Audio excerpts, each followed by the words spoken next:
弟兄姊妹平安，今天是2026年7月2号。今天的经文是诗篇45篇第10节到17节，创世纪25章19节到27节，罗马书第7章第1节到第6节。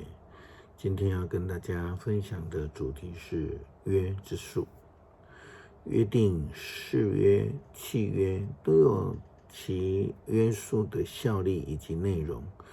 但就救恩的角度来说，约是一种委身，虽然说是委身有所约束，但是上帝却赐给人有自由意识的选择，然而选择的结果只是自己要去承受的。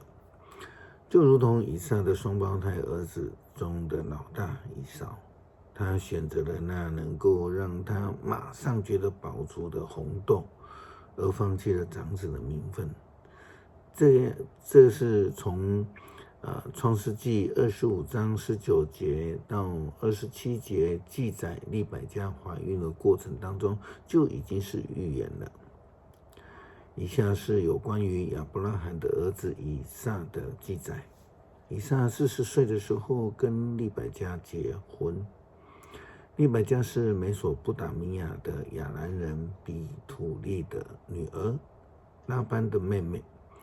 因为利百加不孕，以撒对妻子向上主祈求，上主答应他的祈求，利百加就怀了孕。她怀的是双胞胎，胎儿在腹中相争。她说：“我为什么要这样的苦命呢？”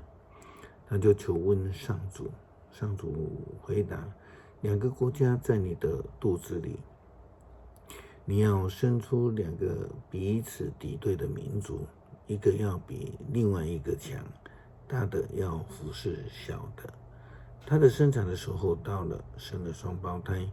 第一个出来的身体带着红色，浑身长毛，像穿了毛皮衣，所以他的名字叫以扫。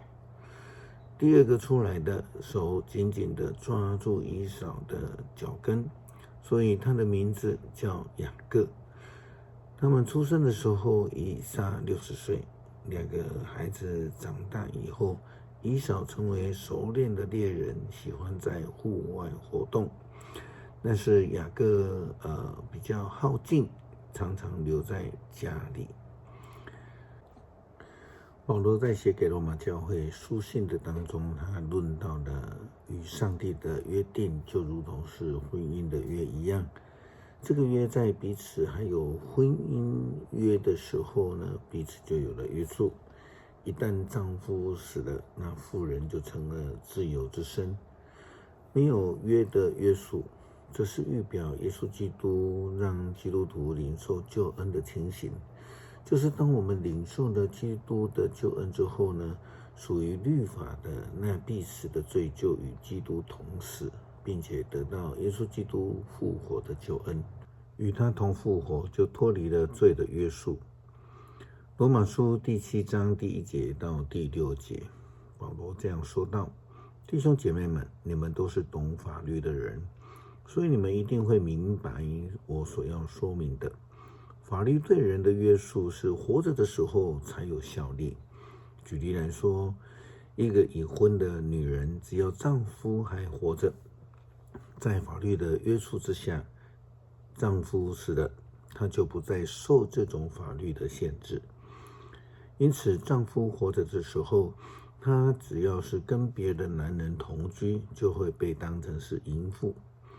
如果丈夫死了，她在法律上是一个自由的人。要是再跟别人的男人结婚，她并不算犯奸淫。弟兄姐妹们，你们的情形也是这样。在律法上说，你们已经死了，因为你们是基督的身体的一部分。现在你们是属于那一位从死里复活的主，使我们能够好好的为上帝工作。而当我们还照着人的本性生活的时候，摩西的律法激起了我们罪的欲念，在我们肢体的发作中发作，结果是死亡。但是现在法律已经不能约束我们了，因为从约束我们的法律来说，我们已经死了。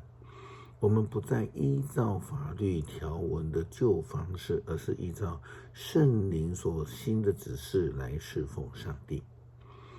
基督徒的誓约是一种委身的，是脱离凶恶死亡的恩典。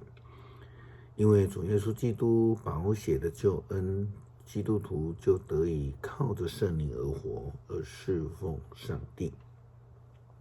诗篇45篇第10节到17节，君王的新娘啊，请听我的话，忘记你本族和亲属吧。你的美貌会使君王恋慕，他是你的主人，你应该顺服他。